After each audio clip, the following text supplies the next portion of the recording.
Apa yang tak pernah berubah di dunia yang selalu berubah? Apa yang tak pernah berubah di dalam selama 10 tahun yang sedang ada, yang sudah terjadi? Nah, itu adalah jawaban daripada Jeff Bezos ketika ditanya apa yang akan terjadi di 10 tahun ke depan. Dan itu adalah jawaban yang saya rasa adalah jawaban yang unik dan jawaban yang menarik.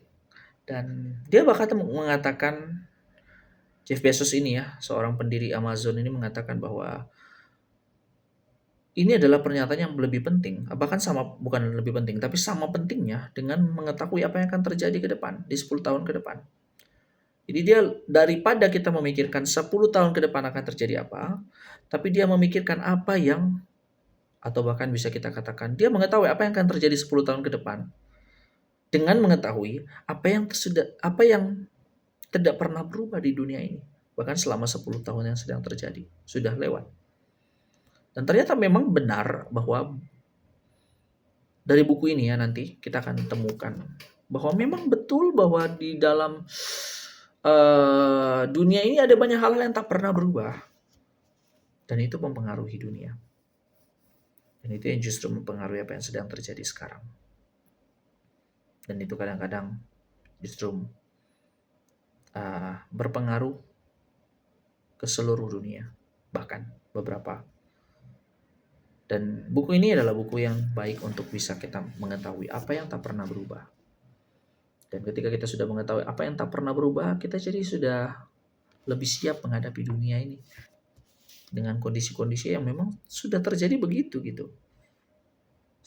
Dengan kondisi dunia yang memang akan, dan kita akan temukan hal-hal yang sebenarnya sudah terjadi, yang sudah menjadi pola di dalam dunia ini.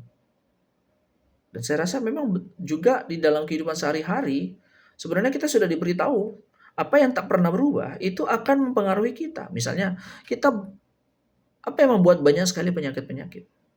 Karena ada karena ada pola yang namanya konsumerisme. Orang makan, minum kadang sembarangan sehingga banyak penyakit. Dan dunia iklan terus menawarkan makanan yang enak dan sebagainya, yang membuat orang jadi tertarik. Ya itu nggak pernah berubah. Dan maka konsumerisme juga tidak berubah. Dan maka juga penyakit juga tetap akan ada. Karena orang-orang tidak menjaga makan gitu.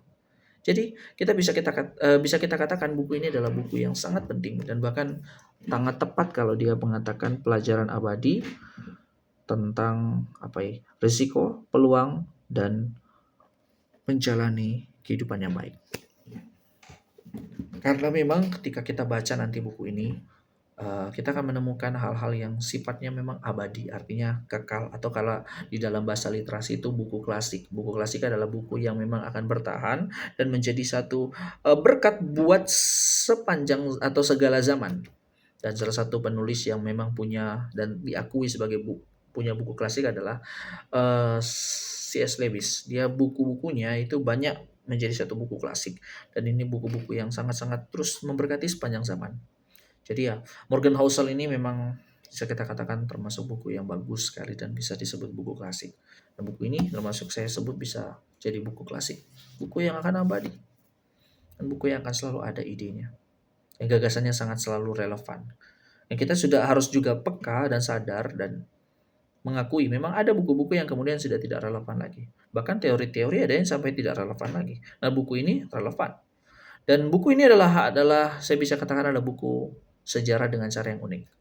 Biasa buku sejarah akan membahas hal-hal kronologis, misalnya Soekarno hidup lahir tahun berapa, mati tanggal berapa, dan sebagainya, bagaimana perjalanan hidupnya.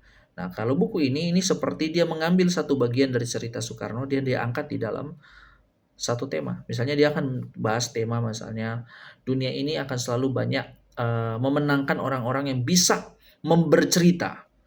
Itu babnya adalah bab cerita terbaik yang menang. Nah, ini buku yang unik juga adalah dia tidak punya angka ya. Misalnya kan ada bab 1, bab 2, ini nggak ada. Di sini tidak ada. Buku ini tidak ada, dan saya rasa mungkin ini sama seperti kata-kata dari salah satu buku. Ya kalian bisa baca di bab manapun. Tidak perlu baca yang bab yang 1 dulu baru baca bab kedua. Jadi buku ini memberikan kita kesempatan untuk bisa ada, apa istilahnya, ya bebas kamu mau baca yang mana, dan dia kasih judul-judul yang menarik buat kita. Bahkan ada satu judulnya, apa ya, dia bilang begini, bentar. Terlalu banyak, terlalu dini, dan terlalu cepat. Dan dia tulis di situ, suatu gagasan bagus yang diburu-buru akan cepat menjadi gagasan yang buruk. Nah, dia akan membahas itu dan saya tidak mau spoiler untuk saat ini. Nah, jadi buku ini video ini menjadi pengantar bagi Deja nanti yang akan menonton nanti, dan buat saudara-saudara sekalian yang mungkin juga mau mempelajari buku ini. Ini sedikit ulasan dari saya sebagai seorang pembaca buku Indonesia yang, ya kita semua pembaca buku Indonesia. Dan saya berharap sih video-video ke depan juga, termasuk video ini, bisa menemukan komunitas, atau ya ini bisa menjadi teman setidak-tidaknya buat kalian yang mungkin gabut, kalian yang mungkin saat ini sedang ya butuh teman mendengarkan cerita, atau butuh teman sharing ya, teman yang sharing dulu setelah mungkin kita bisa berdiskusi kalau kita ketemu, apalagi bisa berdiskusi lagi tentang buku ini. Apalagi kalau yang khususnya bagi kita yang sudah pernah membaca buku ini. Nah, bagi kita yang belum pernah membaca buku ini, ya silakan mendengarkan, tidak apa-apa. Tapi saya berharap ya, kita sebagai seorang pembaca, belilah buku ini. Nah, belilah buku ini supaya kita bisa menghargai, mengapresiasi penulis, dan juga mengapresiasi orang-orang yang sudah menuliskan dan membuat buku ini jadi terjemahan yang bisa kita baca. Ya, dalam hal ini adalah penerbit. Jadi kita harus belajar menjadi pembaca yang menghargai, mengapresiasi buku. Makanan saja yang biasa kita makan dengan jasa, dengan tangan, itu bisa kita hargai. Masakan kita buku ini yang diperjuangkan, ditulis kadang-kadang juga dengan air mata, dengan pergumulan, pergolakan, dan sebagainya. Konflik dan sebagainya. Ya, harusnya kita hargai, apresiasi. Ya, setidaknya dengan beli buku ini. Ya, selain itu juga memang buku itu harus dihidupi gagasannya. Dia berharap pasti buku ini bisa menjadi berkat, dan gagasan itu bisa membawa berkat yang baik buat orang-orang yang nanti akan membaca. Ya, karena memang tujuan buku itu. Selain untuk, ya kadang-kadang juga ya kita juga harus sadar, peka, kadang untuk komersial juga. Tapi juga buku ini juga penting untuk berbagi wawasan atau mempertahankan gagasan yang sudah ada.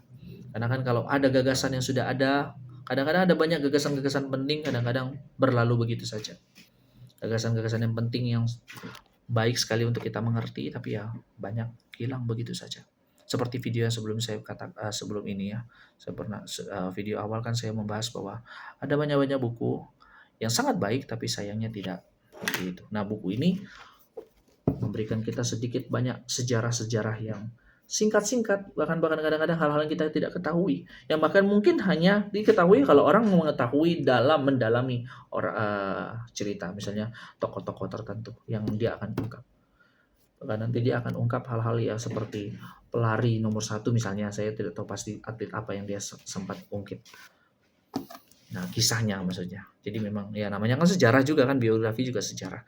Jadi buku ini seperti buku sejarah, supaya tapi bukan buku sejarah yang seperti kronologis, tapi buku ini ambil bagian, dia masukkan di dalam salah satu temanya.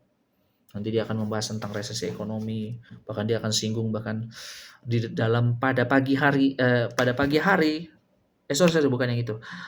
Masa-masa resesi ekonomi sebelumnya ada orang yang memberitakan atau memberikan isu-isu tentang ekonomi ke depan, tapi dia tidak pernah memasukkan namanya isu resesi ekonomi. Dia nggak pernah sadar, dia nggak pernah tahu, bukan nggak pernah sadar juga, mungkin dia juga nggak tahu, dan dia nggak tahu sama sekali tentang hal itu.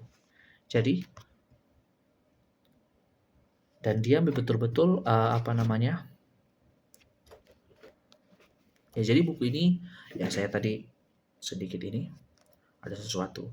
Jadi buku ini adalah buku yang baik sekali untuk kita memahami tentang sejarah. Dia ambil sedikit bagian, dan kemudian dia masukkan menjadi satu tema yang penting buat kita ketahui. Dan biarlah semoga kita kelak bisa ya seperti tadi yang dia ambil isu-isu ekonomi, isu-isu ekonominya misalnya, dia bahas isu-isu ekonomi, tapi ya tidak pernah memasukkan unsur-unsur tentang resesi gitu. Ternyata terjadi hal-hal yang namanya resesi. Jadi dia sampai ungkit itu. Dia sampai ungkit bagaimana sebelum peristiwa WTC, penerbangan 2 pesawat itu menghancurkan Menara Kembar Amerika. Nah, itu berharap kita bisa baca dan temukan. Ya, kiranya melalui buku nanti, melalui video ini bisa menjadi berkat buat kita semua. Tuhan memberkati.